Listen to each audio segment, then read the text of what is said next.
Good evening student all of you. आपका LP classes में हार्दिक अभिनंदन वंदन करते हुए स्वागत है। जैसा कि बच्चों आपको हम नंबर सिस्टम पढ़ा चुके हैं, पिछली वीडियो में पूरा का पूरा नंबर सिस्टम आपको पढ़ा रखा। हमने 10 टाइप की संख्या पढ़ाया था और 10वें टाइप पर वास्तविक संख्या है जिसे कहते हैं रियल नंबर। यही हाई स्कूल यहां से स्टार्ट होता है, अध्याय 1 वास्तविक संख्या रियल नंबर। अब इसमें अध्याय 1 में हम आपको क्वेश्चन देखिए बच्चों, हम लिख कर रखे हैं। चूंकि समय बच जाए, हमारे पास थोड़ी सी प्रॉब्लम है, डिजिटल बोर्ड वगैरह नहीं है, तो क्या किया हम क्वेश्चन को लिख दिए। क्वेश्चन में देखिए इसमें क्या क्या पूछता है, ध्यान देंगे। तो पहला चीज यही पूछता है कि संख्याओं 130 और 280 का मासा अर्थात एचसीएफ यूक्लिड विभाजन एल्गोरिथ्म द्वारा ज्ञात कीजिए। यूक्लिड विभाजन एल्गोरिथ्म, ये थोड़ा सा ध्यान देंगे। ये एल्गोरिथ्म यूक्लिड विभाजन एल्गोरिथ्म द्वारा ज्ञात करना आपको एचसीएफ। एचसीएफ तो आप जानते हो, आप अभाज्य गुणन खंड विधि से कर सकते हो, भाग विधि से कर सकते हो, लेकिन यूक्लिड विभाजन एल्गोरिथ्म द्वारा करना आपको। तो कभी आप इस विधि से कर रहा है तो आपको इस विधि से ही करना है, इसमें कुछ करना नहीं होता। ध्यान देंगे आप, क्या कह रहा है, संख्या 130 और 280 है, तो इसको आप क्या करिए, सिर्फ और सिर्फ आराम से भाग कर दीजिए। बस भाग करिए, इसके बाद पूरी कहानी हम आपको बता रहे हैं। भाग तो आता है, इसमें दिक्कत नहीं। तो भाग क्या है, सबसे छोटी संख्या क्या है, उसमें 130 है। 130 का भाग लगा दोगे 280 में। चलिए 280 में भाग लगा रहे हैं। अब देखिएगा 13 दूना 26, यानी 2 बार जा रहा है, 2 0 0, 13 दूना 26, 3 बार ले जाओगे 13 39 ज्यादा हो जाएगा। तो ये कितना आया, 8 में से 6 गया 2, ये कट गया। अब बताइए यहां पर शेष 20 बचा। अब इसी शेष को इसमें भाग लगा दीजिए। इसका मतलब इसको भाजक बना लीजिए, इसको भाज्य बना लीजिए। ये भाज्य होता है, ये भाजक, ये भागफल और ये शेषफल होता है, उसमें दिक्कत नहीं होनी चाहिए। 20 का आप भाग लगा रहे हो 130 में, तो 20 का भाग लगाइए 6 दूनी 12, 6 दूनी 12, यानी 20 छक्का 120, तो ये आ गया 120। अब इसमें 0 में से 0, 3 में से 2 गया, 1 आया, 1 कटम के। अब बताइए ये 10 बचा। 10 बचने का मतलब है फिर से आप भाग लगाओगे, जब तक 0 शेषफल नहीं आ जाता तब तक आप भाग लगाते रहेंगे। 10 दूना 20, ये पूरा का पूरा क्या हो गया, 0 शेषफल आ गया। 0 शेषफल आ गया, तो आपका भाग विधि से अगर करना होता तो यही एचसीएफ हो जाता, लास्ट वाला भाजक ही एचसीएफ होता है। लेकिन आपको ऐसे नहीं करना प्यारे बच्चों। आपको करना क्या है, आपको ये करना है कि यूक्लिड विभाजन में आपको चरण लिखने होते हैं। तो आप चरण लिखेंगे, ये पहला चरण है, ये दूसरा चरण है और ये तीसरा चरण है।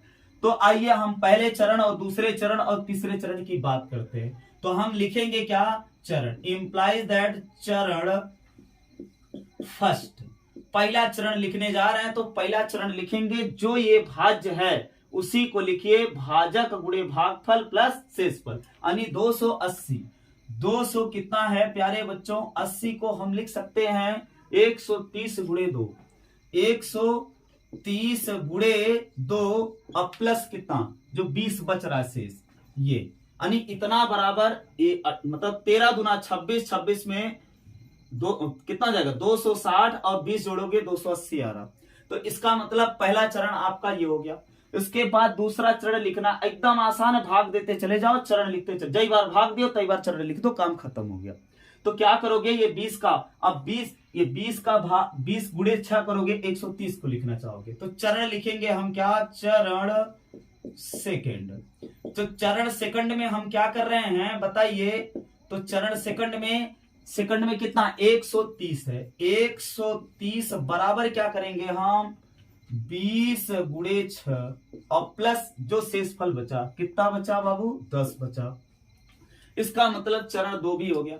इसके बाद चरण तीसरा हम लिख रहे हैं, तो चरण तीसरा लिखने का प्रयास करेंगे। तो चरण तीसरा क्या है, 20, तो 20 हम लिखेंगे, 20 बराबर आप लिख सकते हो 10 गुणे कितना 2 और प्लस 0 शेषफल बचा तो 0। तो यही लास्ट वाला, ध्यान दीजिएगा, ये जो लास्ट वाला भाजक है जो शेषफल 0 किया है, यही वाला एचसीएफ हो जाता है। तब आप लिखेंगे, यहां जगह नहीं बच रही बाबू, नहीं तो हम नीचे लिखते। अब यहां लिखेंगे हम प्यारे बच्चों, क्या लिखेंगे कि अतः, क्या लिखेंगे, अतः 130 और या तथा 280 का एचसीएफ इज इक्वल टू कितना आ गया बताओ, लास्ट वाला यही भाजक, तो क्या कहेंगे हम 10। ये बन गया आपका क्या आंसर। तो आप देखिए 2 संख्या दिया था, आपने ऐसे किया। अब यहां पर देखिए तीसरी संख्या दिया, 3 संख्या दे गया, 180 और 252 और 324 का एचसीएफ यूक्लिड विभाजन एल्गोरिथ्म का प्रयोग करके ज्ञात कीजिए। अब देखिएगा 2 संख्या था तो आप ऐसे किए, 3 संख्या है तो कैसे करेंगे, 3 संख्या में भी ऐसे करेंगे, बशर्ते ये कि सबसे छोटा है जो उसमें उससे बड़ा वाले में भाग लगाएंगे। जो इन दोनों का एचसीएफ आएगा उस एचसीएफ से हम तीसरे वाली संख्या में भाग लगा देंगे, अगर शेषफल 0 आ गया तो वही एचसीएफ हो जाएगा। तो आप देखिए सबसे छोटी संख्या क्या है, 180 है, तो यहां हम लगा रहे हैं, ध्यान दीजिएगा जगह बच रही है, तो यहां हम लगा रहे हैं क्या है, 180 है। 180 का भाग करेंगे किसमें करेंगे, 252 में। 200 कितना बच्चों, 52। अब समझने का प्रयास करो कि इसमें अब भाग लगाओगे, वही तरीका है जो इसमें तरीका है। तो क्या करोगे, तो 18 दूना 36 ज्यादा हो जाएगा, ये 200 कितना है, 52 है, 180 है, दुगना करोगे ज्यादा हो जाएगा, तो 18 1 18 यानी 180 आ जाएगा। दुगना करोगे 18 दूना 36 ज्यादा हो रहा, तो कितना बच रहा है, 2, 15 में से 8 7 15, 72 बचा, ये कट गया। अब फिर से क्या करोगे, इस 72 को, वही वाला नियम है जैसे ऊपर, इस शेष को भाजक बना लीजिए और ये क्या हो जाएगा, भाज्य हो जाएगा, 180। चलो करते हैं। अब 72, ये 72 है, ध्यान दीजिएगा कई बार जाएगा, ये कितना है, 7 दूनी 14, 140 होता है, 70 का दुगना करोगे तो ये कितना है, 180 है। 3 बार करोगे तो ज्यादा हो जाएगा, 2 बार करोगे, 2 दूना 4, 2 सते 14, 144। तो अब बताइए 0 में से 0 है, नहीं घटेगा, 10 में से 4 गया 6, यहां बचा 7, 7 में से 4 गया 3 आ गया, 4 3 7। अब समझने का प्रयास करो, यहां बचा 36, तो 36 का भाग अब फिर से 72 में लगा दोगे, तो 36 दूना 72, पूरा पूरा क्या हो गया, कट गया। इसका मतलब है कि अगर 2 संख्या ही सिर्फ दी होती, ये ना दिया होता, तब आप कह सकते थे कि इन दोनों संख्याओं का ऐसे ऐसे चरण लिख देते, और चरण लिखने के बाद क्या कर देते कि इनका 36 क्या हो जाता, एचसीएफ हो जाता। लेकिन आपके पास तीसरी संख्या भी दे रखा है, चौथी संख्या भी दे सकता है, तो करोगे क्या, आपको लिखना पड़ेगा पहली बार। तो क्या लिखोगे, ये लिखोगे, ऐसे लिखोगे, तो ऐसे इंप्लाई दैट करके आप लिखोगे, चरण भी लिख सकते हो आप, चरण पहले लिखिएगा, तो चरण इसमें लिखेंगे इसके और इसके, मतलब पहला चरण है, चरण लिखेंगे, चरण पहला, तो चरण पहला लिखेंगे, तो इसमें पहला चरण में क्या लिखोगे बच्चों, ये लिखना है 180 और इतने का, तो 52, 200 कितना है 52, बराबर क्या लिख सकते हो, 180 गुणे 1 प्लस कितना, प्लस है 72, सॉरी क्या है 72 है। फिर ये पहला चरण हो गया, फिर इसके बाद दूसरा चरण लिखेंगे, तो अब लिखेंगे चरण सेकंड। बात समझ में आ गई होगी, तो चरण सेकंड का मतलब है 180 बराबर लिखेंगे हम, क्या लिखेंगे 72 गुणे 2, 72 गुणे 2 प्लस शेषफल कितना आया है 36, कितना आया है 36। ये पहला चरण हो गया, ये दूसरा चरण और ये तीसरा चरण। तो अब तीसरा चरण हम लिखेंगे चरण थर्ड, तीसरा चरण, तो तीसरा चरण क्या लिखोगे 72, तो 72 को हम लिख सकते हैं 36 गुणे 2 प्लस शेषफल कितना आया 0। तब आप कह दोगे, क्या कहोगे भैया कि अतः क्या लिखोगे, अतः 180 तथा 252 का HCF कितना आया, 36 आया। पुनः अब यहां से ध्यान दीजिएगा, यही 36 आया है, पुनः आप लोग इसी 36 से इसको काटिए, अगर कट जा रहा है तो समझ लीजिए, तब ये भी लिखोगे इसका भी ये क्या है कि HCF 36 ही है। तो अब क्या लिखोगे, अतः इसका 36 है तो पुनः लिखोगे, तो पुनः अब इनका 36 आया, इस HCF जो आया है इस HCF से ये कटना चाहिए, अगर कट गया तो समझ लीजिए शेषफल 0 आ गया, तो समझ लीजिए कि इसका भी HCF होगा, तब तीनों संख्या लिखनी पड़ेगी। तो आइए यहां चेक कर लेते हैं, तो क्या करोगे, ये क्या है 300 कितना है, 24 है, 324 को 36 में भाग लगाओगे, 36 से भाग लगाओगे तो बताइए ये 36 है और ये क्या है 324 है, तो कितने का गुणा किया जाए, 9 8 8 त्रिक 24, तो 8 बार लेके जाओ, 8 छंग 48, 8 त्रिक 24, 9 बार ले जाओगे, 9 त्रिक 27, 9 बार जाएगा, 10 बार तो 360 हो जाएगा, 9 बार लेके जाइए तो 9 छक 54, 5 हासिल, 9 त्रिक 27, 27 और 5 7 5 12 32, ये पूरा का पूरा क्या हो जा रहा है, कट जा रहा है। देखिए 9 छक 54, 9 त्रिक 27 और 27 में 5 जोड़िए, 7 5 12 32, इसका मतलब ये पूरा कट गया। तो अब आप लिखिए, अब इसमें चरण लिखें या ना लिखें इसमें दिक्कत नहीं, तो आप लास्ट में लिखेंगे, क्या लिखेंगे, अतः। अब ये 36 कट गया ना, 0 शेषफल आया कि नहीं आया, 0 शेषफल आ गया, तब आप कह सकते हो, क्या कह सकते हो, अतः। तो पुनः लिए हो ना, तो पुनः क्या लिए हो, ये 36 और 300 कितना था 24 का चरण अगर लिखना चाहें, का चरण लिख सकते हैं, का चरण लिखना चाहेंगे तो इसमें एक ही चरण है तो का चरण लिख दीजिए। क्या लिखना है, 324 बराबर 36 गुणे 9 प्लस 0 शेषफल, 0 शेषफल या प्लस 0, तब आप लिख सकते हो, पूरा ओवरऑल लिखोगे, क्या लिखोगे, अतः, क्या, अतः 180, 252 और या तथा 324 का HCF बराबर कितना आ गया 36, ये बन गया क्या, आंसर बन गया। समझ में आ गया होगा आपको, ये इसी को कहते हैं यूक्लिड विभाजन एल्गोरिथम। 2 संख्या दिया है तब ऐसे लिखोगे, 3 संख्या दिया है तो ऐसे, चौथी संख्या भी दे सकता है, उसमें दिक्कत नहीं है। HCF जितनी संख्याओं को निकालते चले जाओगे उससे भाग दीजिए, कटना चाहिए, इसके बाद आप निकालते चले जाओगे। समझ पाए। अच्छा मान लीजिए ये ना कटता, ध्यान दीजिएगा, यहां आ जाता, ये लास्ट में आता, कुछ भी आ जाता, मान लीजिए 0 शेषफल आया, तो 0 शेषफल आया कब आया, मान लीजिए लास्ट वाला भाजक आपका 18 आ जाता, मान लो, तो 18, अब आप कह देते कि ये 36 नहीं, तब 18 हो जाता, तीनों का HCF जो लिखे हो, अतः इतने इतने और इतने का HCF 36 है। अगर ना कटता, 0 शेषफल ना आता, तो जो लास्ट वाला भाजक होता वो शेषफल हो जाता, वो चेंज हो जाता, यानी 8 है, 18 से कट रहा है तो 18, 10 से कट रहा है तो 10, तब वो वाला ना हो पाता। क्लियर हो गया होगा। हम आशा करते हैं कि 2 प्रश्न से यूक्लिड विभाजन और एल्गोरिथम का प्रमेय हम समाप्त समझते हैं। अब देखिएगा, जैसे ऐसे भी क्वेश्चंस आते हैं, ये क्या है 65 है, 65 और 117 के HCF को इतना, क्या है 65 और 117 के HCF को 65m - 117 के रूप में दर्शाया गया है, m का मान ज्ञात कीजिए। अब बताइए, इतना और इतने, 65 और 117 का HCF इतने में दर्शाया गया, इसका मतलब क्या हुआ, आप लिख सकते हो प्रश्नानुसार। तो यम का मान ज्ञात करना है, तो यम का मान ज्ञात कैसे करोगे भाई, इसका HCF पहले निकालो, इसका HCF ही ये है, अर्थात हम कह दें प्रश्न के अनुसार,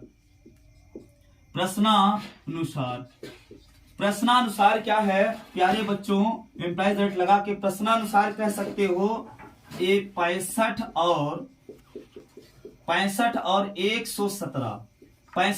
117 का HCF बराबर कितना दिया है 65m माइनस 117 ये दिया है।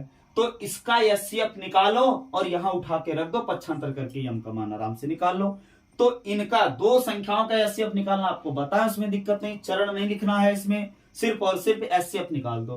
तो HCF कैसे निकालोगे, किनारे पर ऐसे भाग देख के निकाल लो। 65 का भाग लगा दीजिए प्यारे बच्चों, किसमें लगाना यार 117 में लगा देना। बताओ 6 दूनी 12 120, तो इसका मतलब है कि ज्यादा चला जाएगा भाई, 60 दूना 120 होता है, 117 है, तो क्या करोगे एक बार ले जाओगे 65। अब बताइए 7 में से 5 गया 2, इधर है 11, 11 में से 6 5 11, 52 आ गया। अब समझने का प्रयास करो, इस 52 को भी क्या बना लीजिए भाजक बना लीजिए और इसको कर दीजिए भाज्य, तो ये 65 आ गया। समझने का प्रयास करो, 52 65 एक बार जाएगा, ये आ गया 52।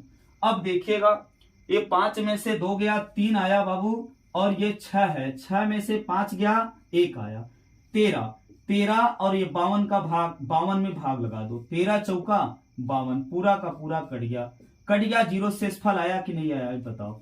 जब जीरो शेषफल आ गया तो आप ध्यान दीजिए, जीरो शेषफल आने का ये तात्पर्य है कि इसका किसका, तो आप लिखोगे 65 और 117 का HCF कितना आया, ये लास्ट वाला भाजक ही कहलाता, 13 आ गया। तब आप लिखोगे अतः इसका HCF बराबर इतना है, तो आप लिख सकते हो अतः 65 और 117 का HCF बराबर कितना आ गया 13 है, 13 आ गया। तो इसका मतलब है 13 आ गया, तब रख दो इसी को इक्वेशन फर्स्ट मान लीजिए, तो रखना पड़ेगा आपको, तब लिखोगे तो HCF का मान समीकरण 1 में रखने पर 65 और 117 का HCF 113 को समीकरण 1 में क्या करने पर रखने पर रख दो, निकल जाएगा। तो अब ये 13 रख दीजिए, इसका HCF कितना है 13 आया, तो आप रख सकते हैं क्या है समीकरण 1 क्या है, ये 13 है। तो 13 बराबर कितना 65m माइनस 117। अब यहां देख लीजिए ज्यादा नीचे पड़ रहा है, हम क्या करेंगे थोड़ा सा इंप्लाई दैट लगा के इसको लिख सकते हैं, इस पूरा को इधर लिख सकते हैं। तो ये इंप्लाई दैट लगा के लिख रहे हैं 65m minus 117 is equal to 13। अब यहां से हम यहां सॉल्व कर रहे हैं, जगह कम बच रही है, तो क्या करेंगे 65m minus 117 is equal to कितना है 13। समझने का प्रयास करो, ये इधर माइनस है 117 है, 117 इधर माइनस है, बराबर के उधर जाता है तो प्लस हो जाता है। तो ये 65m is equal to 13 plus 117, इसमें जोड़ दीजिए भैया, तो 65m बराबर 7 3 10 और 1 1 2 2 1 3, ये आ गया 13।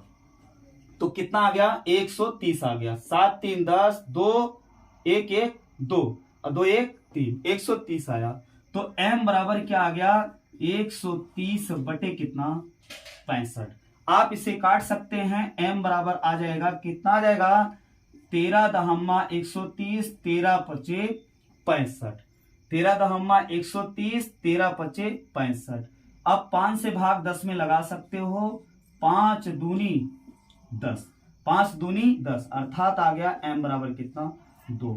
आंसर m का मान निकालना था, इसमें ध्यान दीजिएगा, इतना और इतना कितना 65 और 117 के HCF को इतने में डिनोट किया जा रहा है, इतने के रूप में लिखा जा रहा है, तो m का मान ज्ञात करना था। तो अब देखिए प्यारे बच्चों ये भी हो गया। अब 3 क्वेश्चन हो गए हैं, चौथा क्वेश्चन है आपके पास दिया है यदि HCF 120 और 225 बराबर 15, इसका मतलब है 120 और 225 का HCF दिया है 15, तो कह रहा है LCM 120 225 का ज्ञात कीजिए।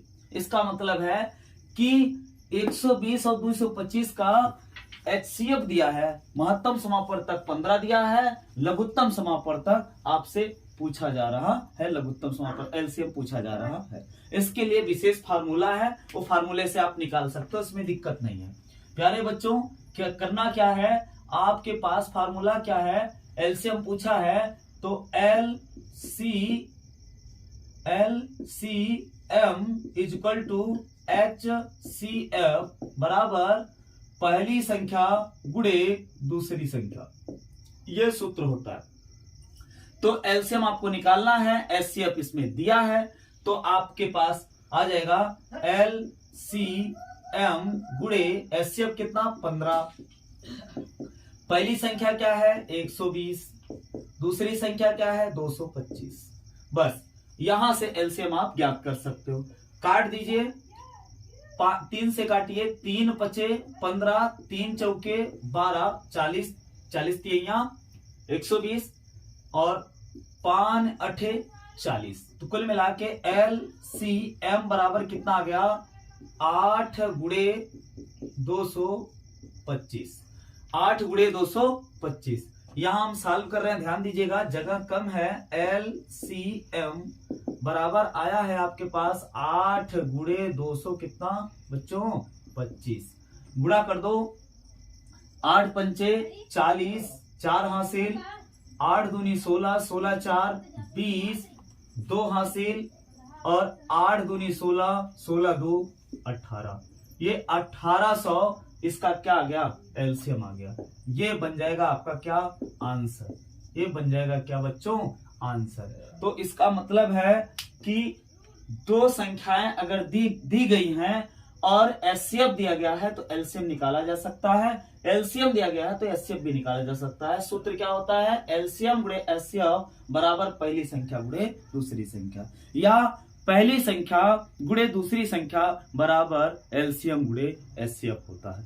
देखिए ये क्वेश्चन हो गया। इसके बाद 5वां क्वेश्चन है, कह रहा है संख्या 6, 72 और 120 का अभाज्य गुणनखंड विधि द्वारा एचसीएफ और एलसीएम ज्ञात कीजिए। एचसीएफ और एलसीएम ज्ञात करना, तो पहली बात तो अभाज्य गुणनखंड करिए इसका। तो 6 का गुणनखंड करेंगे अभाज्य, तो लिखेंगे 2 गुणे 3, 2 तिहाई 6, 2 गुणे 3। इसके बाद ये 72 है, तो 72 का आप लिखिए, 72 को आप लिख सकते हैं 2 इंटू 36, मतलब ये 36 गुना 72। अब 36 को क्या लिख सकते हैं आप, फिर से लिखिए 2 गुणे 18, 18 दूना 36, 36 दूना 72। फिर से 18 को क्या लिख सकते हैं आप, एकदम आराम से लिखिए कोई दिक्कत नहीं, 18 को लिख सकते हैं 2 9 18। इसका मतलब क्या हुआ 2 दूना 4 दूना 8, 8 9 72। इसका मतलब 3 को क्या लिख सकते हैं, 9 को क्या लिख सकते हैं 3 त्रिका 9। ये है अभाज्य खंड, अभाज्य खंड हो गया। अब देखिए 72 का हो गया अभाज्य खंड, 120 का करेंगे। 120 का करने का ये मतलब है आप लिख सकते हो 2 गुणे 60, 60 दूना 120। 60 को क्या लिख सकते हैं प्यारे बच्चों 2 गुणे 30 दूना 60। और 30 को क्या लिख सकते हैं आराम से, क्या लिखो 2 गुणे 15, 2 दूना 4 दूना 8, 15 अट्ठे 120। अब देखिए 15 को क्या लिख सकते हैं 3 पचे 15। ये हो गया अभाज्य खंड। 2 दूना 4 दूना 8 3 24, 24 पंचे 120 होता। तो ये आ गया अभाज्य खंड। अब आपसे पूछ रहा है एचसीएफ और एचसीएफ और एलसीएम। तो एचसीएफ का मतलब ये होता है कि सबसे कम घात, और एलसीएम का मतलब होता है सबसे ज्यादा घात। घात के रूप में इसको लिखा जाए तो क्या लिख सकते हैं इसको, इसमें तो क्या है 2 की पावर 1 है और गुणे 3 की पावर 1 है, उसमें दिक्कत नहीं, पावर 1 लिखा नहीं जाता, किसी के गुणे किसी के बटे किसी की घात 1 मानी जा सकती है। इसमें 2 की पावर 1 2 3, तो 2 की पावर क्या लिख दें बच्चों 3, और 3 की पावर क्या लिख दें 2। ये देखो 2 बार है और ये क्या है 3 बार है, तो ऐसे लिख दिए। अब इसमें क्या करेंगे, ये देखो 3 बार 2 है, तो 2 की पावर क्या 3 और ये गुणे 5, ये गुणे क्या है 5, 3 गुणे 5। अब इसमें आपको बताना है HCF। और एलसीएम। तो HCF बराबर आप बताओगे, क्या बताओगे कि सबसे कम घात, सबसे कम घात, इसमें देखिए सबसे कम घात और जो कॉमन, ऐसी संख्या जो कॉमन हो और सबसे कम घात हो। तो 2 की पावर यहां है 1 और 2 की पावर यहां है 3 और यहां 2 की पावर क्या है 3। तो इसमें कॉमन क्या है, 2 कॉमन है, 2 कॉमन है जरूर, बशर्ते ये कि इसमें पावर कितना है 1 है। तो सबसे कम घात 2 आया, 2 की पावर क्या आया 1 आया, ये हो गया। इसके बाद अब 3 देखेंगे, 3 की पावर यहां 2 है, 3 की पावर यहां 1 है, यहां भी 1 है। तो तीनों में मिलने भी चाहिए, ध्यान देना। तो ये 2 देखो तीनों में मिल रहे हैं, 3 संख्या है, 3 में 2 संख्या है, दोनों में मिलने चाहिए, 4 संख्या, 5 संख्या, 6 संख्या, जितनी संख्याएं हैं सब में कॉमन होना चाहिए। तो कॉमन यही 2 बच रहा है और इसमें घात सबसे कम होनी चाहिए। तो सबसे कम घात क्या है 2 है, तो ये 2 आ गया। अब समझने का प्रयास करो। अब हम 3 देख रहे हैं, तो यहां भी है, यहां भी है, यहां भी है, सॉरी ये घात है, यहां है, ये देखिए 3 यहां भी है, यहां भी है, तो तीनों में 3 भी है। तो सबसे कम घात, सबसे कम घात कितना है 3 का, ये। तो इसका मतलब इसका HCF आ गया प्यारे बच्चों, HCF आ गया 3 दूनी 6। ये एक आंसर ये बन गया आपका। अब समझने का प्रयास करो, एलसीएम पूछा है, तो एलसीएम कैसे निकालते हैं हम, LCM इज इक्वल टू, अब इसमें देखेंगे कि 2 की जो भी यूज हुआ है, जैसे 2 यूज हुआ है, 3 यूज हुआ है और 5 यूज हुआ है, तो सबसे ज्यादा घात कौन है वो यूज करते हैं। तो सबसे ज्यादा घात का मतलब है कि इसमें आप देखिए अब कहां पर सबसे ज्यादा घात है, तो 2 की पावर सबसे ज्यादा यूज हुआ है, 2 की पावर 3। तो इसका मतलब है 2 की पावर हम क्या ले लेंगे 3। अब 3 की पावर सबसे ज्यादा क्या है, तो 3 की पावर यहाँ 1 है, यहाँ 2 है और यहाँ क्या है 1 है, तो 3 की पावर 2 सबसे ज्यादा है भाई, तो 3 की पावर 2 हो गया। अब कौन सा, कोई अंक छूटने भी नहीं चाहिए, ये भी ध्यान देना। तो ये 5 है, अब 5 इसमें नहीं है, किसी में नहीं है, तो ये 5 अकेला बेचारा, तो इसको भी रख लीजिए, किसी को छोड़िएगा मत भाई साहब। चलिए अब क्या करोगे, बस आराम से कर लीजिए, एलसीएम आ गया अभाज्य गुणनखंड विधि द्वारा। तो ये आ गया 2 का पावर कितना 3, तो 2 का पावर 3 का मतलब 2 दूना 4 दूना 8। इसका मतलब क्या हुआ 2 गुणे 2 गुणे 3, 2 गुणे 2 यानी 3 बार लिखेंगे। फिर क्या लिखेंगे 3 गुणे 3, इसकी पावर 2 है तो 3 गुणे 3, और क्या लिखेंगे 5। इसका मतलब क्या आ गया 2 दूना 4, 4 दूना 8, ये 3 त्रिका 9 और ये 5। तो देखिए क्या हम लिख रहे हैं, यानी इसकी 2 की पावर 3 का मतलब 2 दूना 4 दूना 8 और ये 3 त्रिका 9 और ये आ गया 5। समझने का प्रयास करो, 9 8 72, 72 में 5 का गुणा कर दो, आराम से आ जाएगा। नहीं तो ऐसे करिए आराम से, 8 पंचे 40, 4 9 36, 360 आ गया आराम से। क्या मतलब है फालतू का गुणा करना इधर उधर। ये देखिए ये एलसीएम आ गया आपका, कैसे किए 8 पंचे 40, 40 आ गया, 9 चौक 36, 360 आ गया, ये आंसर बन गया। तो ये रहा आंसर इसका 5वें का, ये एचसीएफ और ये एलसीएम, सॉरी ये एलसीएम आ गया। अब देखिए 6वां कह रहा है व्याख्या कीजिए कि क्या 17 गुणे 5 गुणे 11 गुणे 3 गुणे 2 प्लस 2 गुणे 11 एक भाज्य संख्या है। अब आप ध्यान दीजिए, भाज्य संख्या की हम आपको परिभाषा बताएं, पूरा चीज जो आप पहली क्लास में आप अगर देख रहे हैं हमें तो ध्यान देंगे, इसके पहले वाले में नंबर सिस्टम हम पढ़ाए हैं पूरी वीडियो में। नंबर सिस्टम में पूरी संख्याएं पढ़ा रखे हैं हम आपको, 10 टाइप की संख्या, 10वें टाइप की ये रियल नंबर थी आपकी। तो ये 10वां संख्या पढ़ लीजिए। अब देखो कह रहा है कि क्या यह संख्या क्या है, भाज्य है। तो भाज्य का परिभाषा, भाज्य संख्या की परिभाषा बताया है कि एक से वह बड़ी संख्या जो स्वयं के अलावा किसी संख्या से कट जाए उसे हम क्या कहेंगे, भाज्य कहेंगे। तो इसका मतलब क्या हुआ कि ये किसी संख्या से अगर कट जाए तो समझ लीजिए भाज्य संख्या है। तो ये कह रहा है कि व्याख्या कीजिए, तो जिस संख्या से कट रही है उसी को बता दीजिए, अगर ये भाज्य है तो व्याख्या कीजिए भाई। तो देखो किससे कटेगी ये, तो ध्यान देंगे यहां पर देखिए प्यारे बच्चों, यहां 11 लिखा है, यहां 2 लिखा है, इसमें भी 11 है और 2 है, सिर्फ और सिर्फ कॉमन ले लीजिए उठा के बस। तो हल कर रहे हैं हम, ध्यान देंगे आप, क्या है 17 गुणे 5, 17 गुणे क्या है 5, 17 गुणे 5 गुणे 11 गुणे 3 गुणे 2 प्लस है क्या बच्चों 2 गुणे 11। समझने का प्रयास करो, इसमें हम 2 और 11 को कॉमन ले रहे हैं, तो 2 गुणे 11 को हमने कॉमन ले लिया, तो यहां बचा क्या 17 गुणे 5 और गुणे क्या बचा 3, ये 2 और 11 हमने कॉमन ले लिया इसमें से। तो ये भाई 2 और 11 जब उठा के निकाल देंगे तो यहां बचेगा क्या 17, 5 और क्या बचा 3, तो 17, 5 और 3 बचा, और यहां क्या बचा भाई कुछ नहीं है, तो किसी के गुणांक में तो 1 होना ही चाहिए, उसमें दिक्कत नहीं है। अब देखो प्यारे बच्चों 11 दूना 22 आ गया कि नहीं आ गया, ये 22 आ गया, ये 22 गुणे में आ गया भाई। इसके बाद ये है बचा क्या 17 गुणे क्या 5 गुणे क्या 3 प्लस 1। समझने का प्रयास करो, ये गुणनखंड के रूप में आ गया, गुणे के रूप में आ गया, गुणे के रूप में आ गया, तो भाई ये 22 से कट जाएगा ना, 22 से कट जाएगा। जब कट गई संख्या कोई तो इसका मतलब क्या हो गया, भाज्य है कि अभाज्य है, भाई भाज्य है। तो आप कह सकते हो, आराम से कह दोगे, क्या कह दोगे कि ये गुणनखंड के रूप में बन रहा है, इसलिए क्या है ये भाज्य संख्या है। या और लिख सकते हो, क्या लिख सकते हो कि ये संख्या इसमें 22 गुणे के रूप में आ रहा है, गुणनखंड के रूप में आ रहा है, इसलिए ये 22 से भाज्य है, या इसलिए क्या होगा 22 से विभाजित होगा, इसलिए क्या है भाज्य संख्या है। तो इसमें प्रॉब्लम नहीं होनी चाहिए, तो आप लिख सकते हो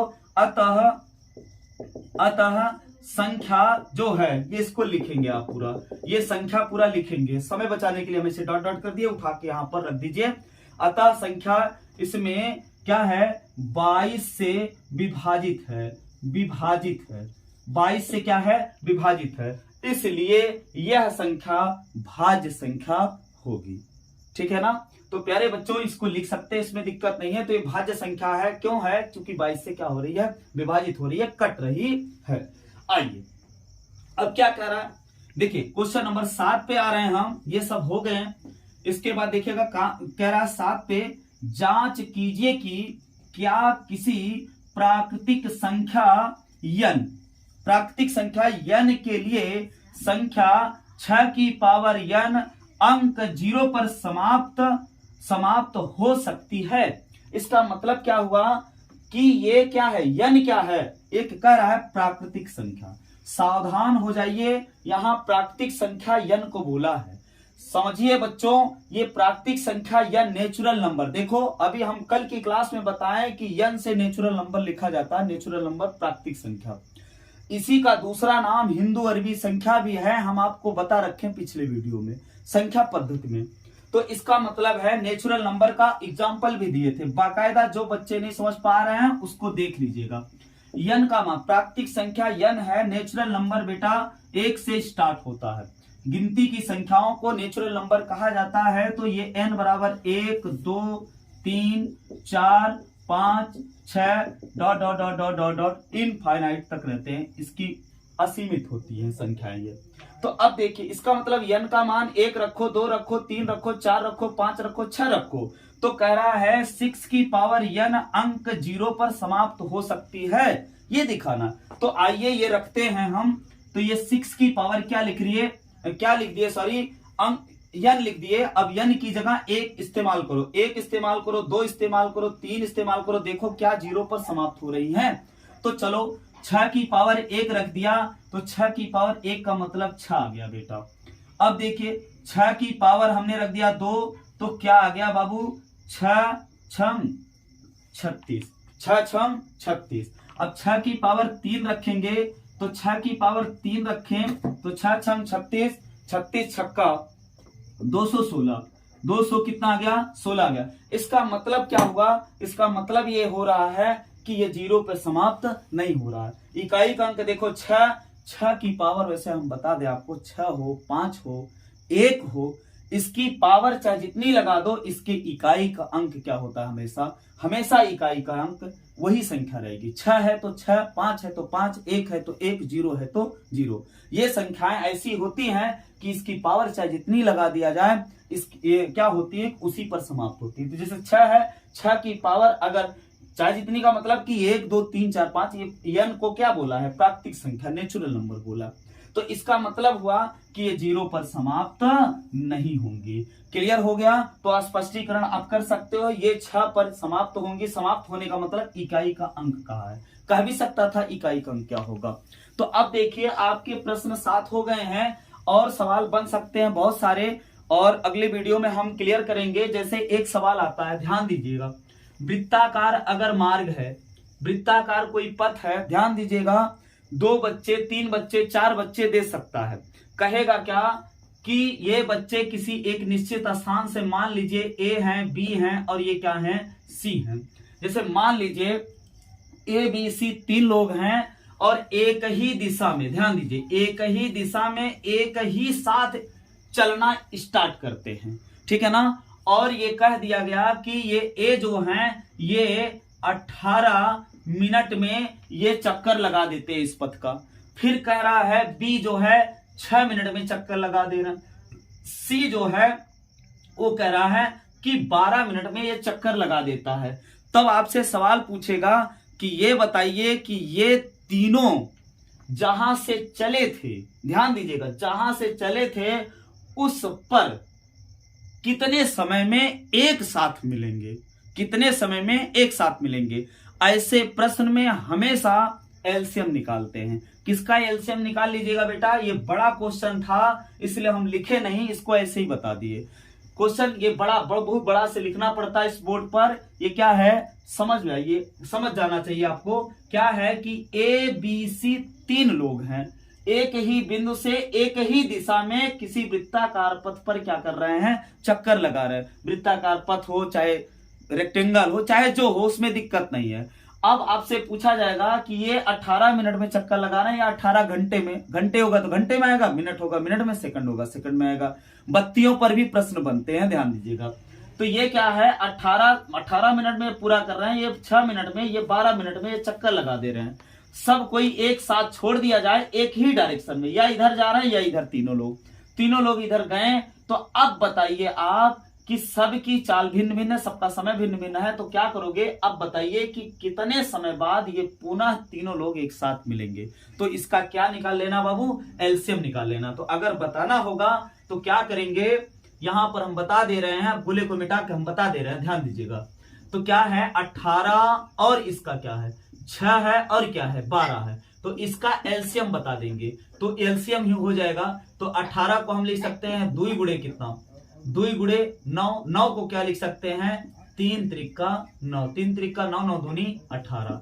इसको 2 तिहाई 6, इसको लिख सकते हैं 2 गुणे 3, 2 दूना 4 तिहाई 12। अब बताओ एलसीएम का क्या नियम होता है। एलसीएम का नियम होगा कि 2 की पावर तो कुछ नहीं, 3 की पावर इसमें बनेगा क्या 2 की पावर कुछ बनेगा नहीं, 3 की पावर क्या बनेगा, इसमें 2 बनेगा। इसमें क्या बन जाएगा 2 गुणे 3 ही है। इसके बाद इसमें क्या होगा 2 की पावर 2 गुणे 3 हो जाएगा। अब समझिए तो एलसीएम क्या होता है, इनका एलसीएम हो जाएगा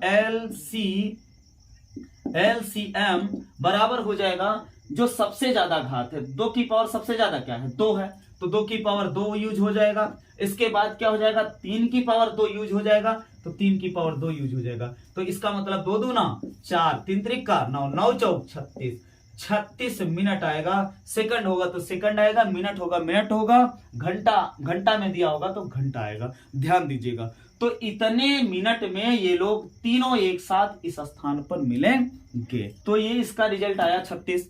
तो मिनट अगर होगा तो मिनट में जवाब मिलेगा, अगर यहाँ सेकंड होगा तो सेकंड, घंटा होगा तो घंटा, इसमें दिक्कत नहीं है। तो प्यारे बच्चों इसके बाद जो भी है इसका इंपॉर्टेंट प्रश्न अगले वीडियो में हम लेके आएंगे। तो आपको अगर ये चीजें अच्छी लगी हो तो प्लीज आप लोग चैनल को सब्सक्राइब कीजिएगा और लाइक करिए, एक दूसरे पर शेयर करिए, आप अपने फ्रेंडों के साथ शेयर करिए, उनका भी थोड़ा सा हेल्प हो जाएगा।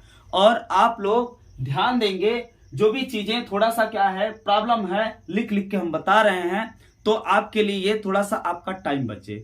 तो आप लोग को अच्छा लगे तो आप कमेंट करिए, शेयर करिए, चैनल को सब्सक्राइब कर लीजिएगा, बेल आइकन को पुश कर लीजिएगा। यानी कहने का मतलब है कि जैसे बेल ऐसे होती है, ध्यान दीजिएगा, तो बेल ऐसे होती है तो बेल के किनारे किनारे ऐसे हो जाना चाहिए। 2 बार पुश करिए उसको। धन्यवाद।